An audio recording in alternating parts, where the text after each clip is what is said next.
Hola, ¿cómo están amigos? Nos volvemos a encontrar para hablar de daño punitivo y específicamente en nuestra legislación. Cómo se ha incorporado en la legislación de defensa del consumidor a través del artículo 52 bis y el artículo 8 bis. Quédate porque va a resultar muy útil para futuras reclamaciones. Acordate que el daño punitivo es una indemnización a favor de la víctima, del damnificado. Esto es Walter Gómez TV, abogado, el canal del asesoramiento jurídico en YouTube.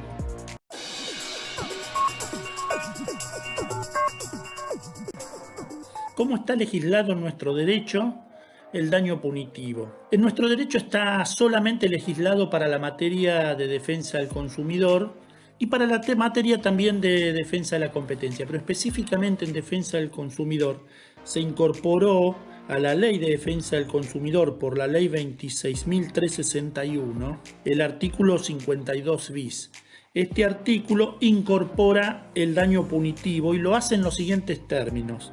Al proveedor que no cumpla sus obligaciones legales o contractuales con el consumidor, a instancia del damnificado, el juez podrá aplicar una multa civil a favor del consumidor, la que se graduará en función de la gravedad del hecho y demás circunstancias del caso, independientemente de otras indemnizaciones que correspondan. Cuando más de un proveedor sea responsable del incumplimiento, responderán todos solidariamente ante el consumidor, sin perjuicio de las acciones de regreso que les correspondan.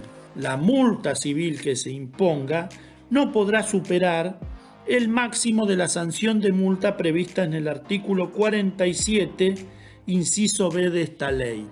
Como verán, nuestra ley adopta una postura amplia del daño punitivo. No le pone limitaciones a las exigencias.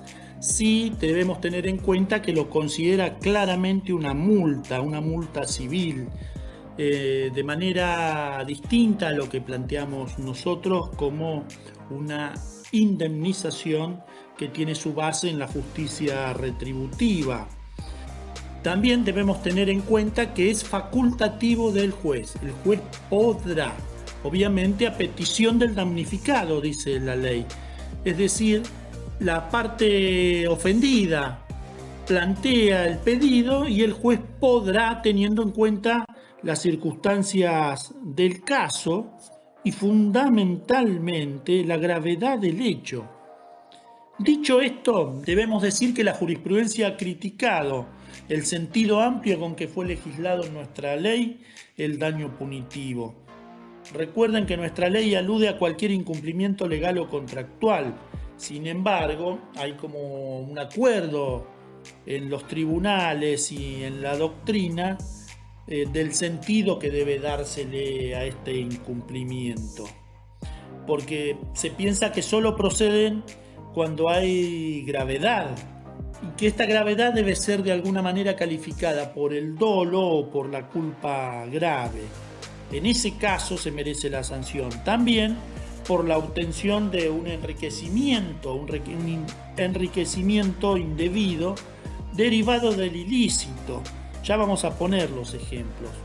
O en casos excepcionales, obviamente por un abuso de posición que le permite al victimario de alguna manera menospreciar, genera un menosprecio grave por los derechos individuales o de incidencia colectiva.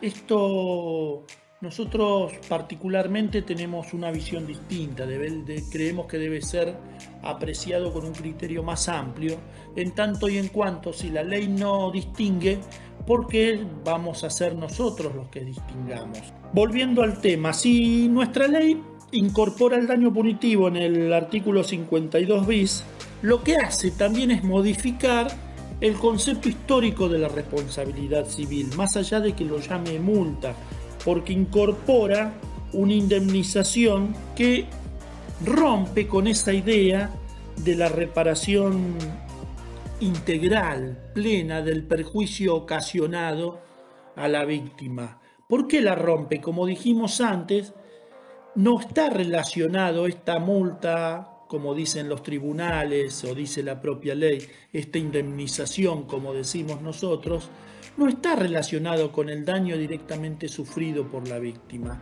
sino está relacionado con la potencialidad, está relacionado con la culpa, la culpa grave, está relacionado con el dolo, como expresa la jurisprudencia, está relacionado con un abuso de una posición que le permita inclusive enriquecerse, pero no con el daño causado a la víctima. Entonces, ¿cuáles son los presupuestos de nuestra legislación para otorgar el daño punitivo? Estamos hablando siempre en el caso de una relación de consumo, porque no está legislado para el resto del derecho de daños.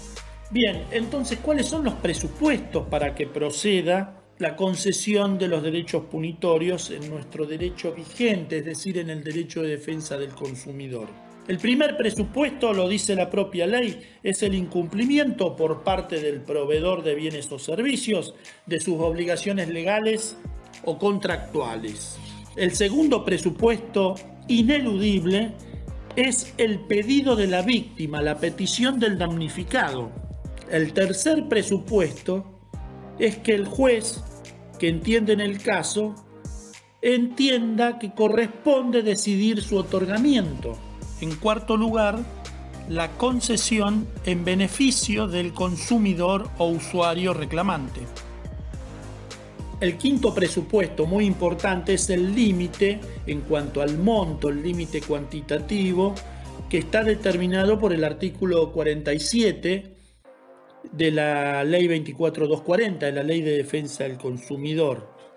Estos son los presupuestos que establece nuestra ley, pero como hemos dicho, la jurisprudencia, incluso la doctrina, lo han limitado.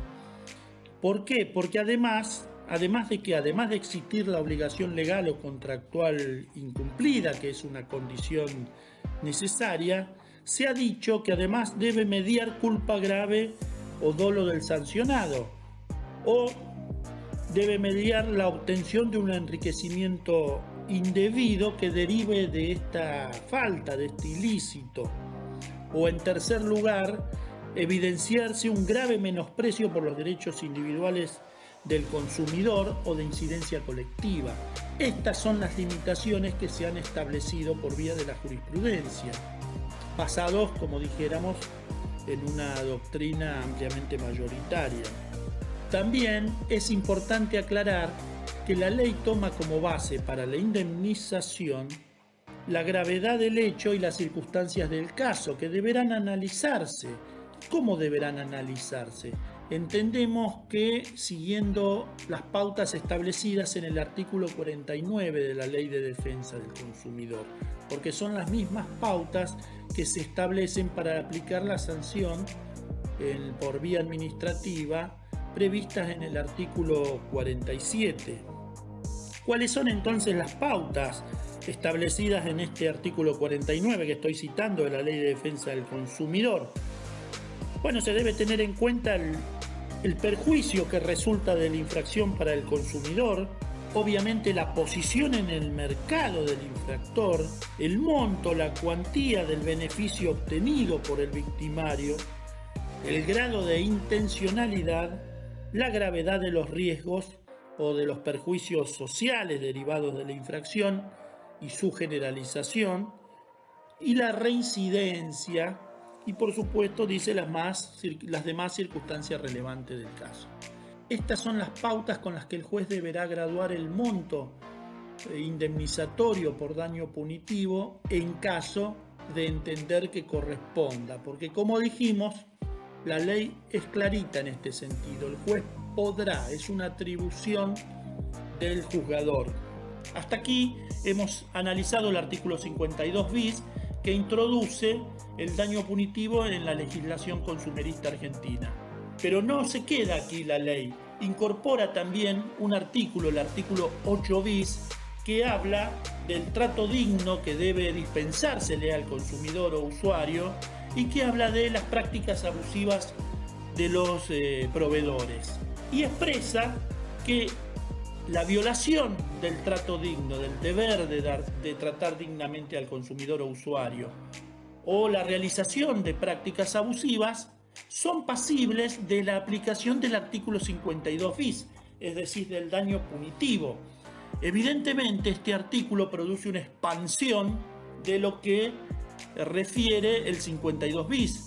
Este artículo lo que hace es, de alguna manera, brindar una protección extra, adicional, a todos los usuarios y consumidores en todo el íter contractual consumerista. Es decir, desde que empiezan las negociaciones, comienza la protección extra brindada por este daño punitivo. ¿Por qué? Imaginen ustedes las violaciones del derecho a la información. ¿Cuándo se producen fundamentalmente? Se producen al comienzo de las negociaciones, la gran mayoría de ellos. Y muchas veces, en el reclamo, si bien se tiene en cuenta, y sobre todo en la cuestión administrativa, cuando la autoridad de aplicación administrativa de la ley trabaja para ver si corresponde o no la aplicación de sanciones, obviamente se tiene muy en cuenta este periodo precontractual. Pero no tanto cuando hablamos ya en un juicio concreto, donde lo que se está buscando generalmente son los resultados dañosos y tal vez el derecho a la información se tiene en cuenta para evaluar la causa fuente de esos resultados. Pero ahora esa misma violación puede ser sancionada por vía del daño punitivo, es decir, se puede obtener una indemnización extraordinaria por daños extraordinarios, dada la conducta reprochable, esa conducta que todos reprobamos, de no tratar dignamente al consumidor, por ejemplo, incumpliendo el deber de información. En resumen, entonces, el daño punitivo, la indemnización por daño punitivo en nuestra legislación, obliga al proveedor a un trato digno y a actuar con buena fe durante toda la relación contractual.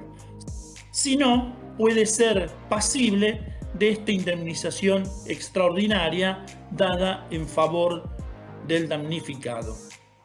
Un fallo pionero en la materia de daño punitivo es el de la Sala 3 de la Cámara de Apelaciones en lo Civil y Comercial de Rosario, en la causa Rueda Daniela con Claro, AMX Argentina Sociedad Anónima.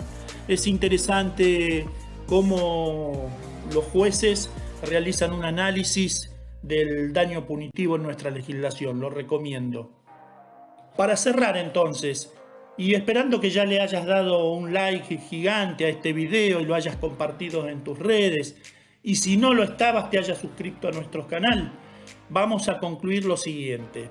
El daño punitivo llegó para quedarse en nuestra legislación y en nuestra cultura, y debemos trabajar en ese sentido.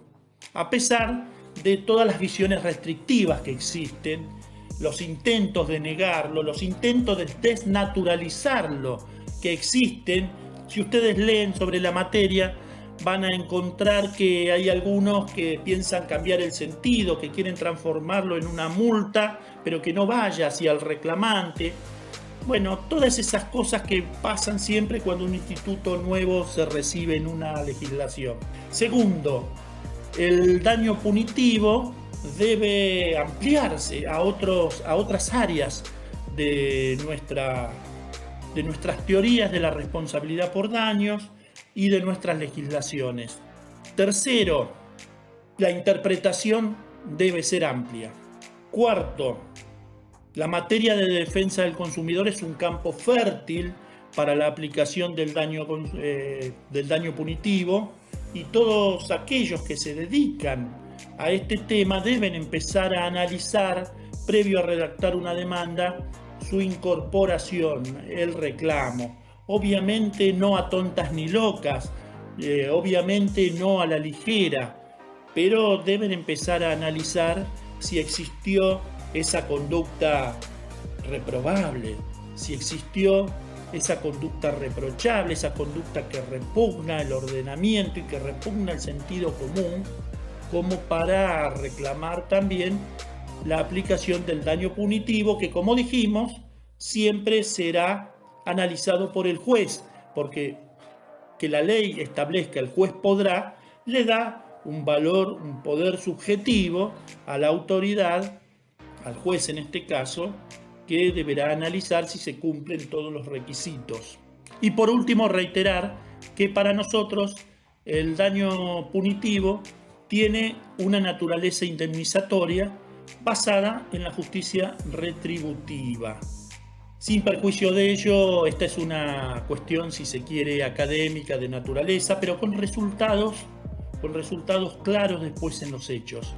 No obstante, estamos muy conformes con que se haya introducido en su momento en la Ley de Defensa del Consumidor, que haya logrado sobrevivir a los intentos de derogarlo que existieron cuando se discutió el nuevo Código Civil y Comercial y tantos otros embates que tuvo el daño punitivo aquí en la Ley 24240. Si te gustó el video, suscríbete al canal, dale me gusta, recomendalo en las redes. Acordate que conocer tus derechos te hace más seguro ante la vida. Ejercerlos te da libertad y luchar por ampliarlos te hace más digno. Luchemos todos por ampliar el campo de aplicación del daño punitivo. Quédate viendo videos de la lista de reproducción.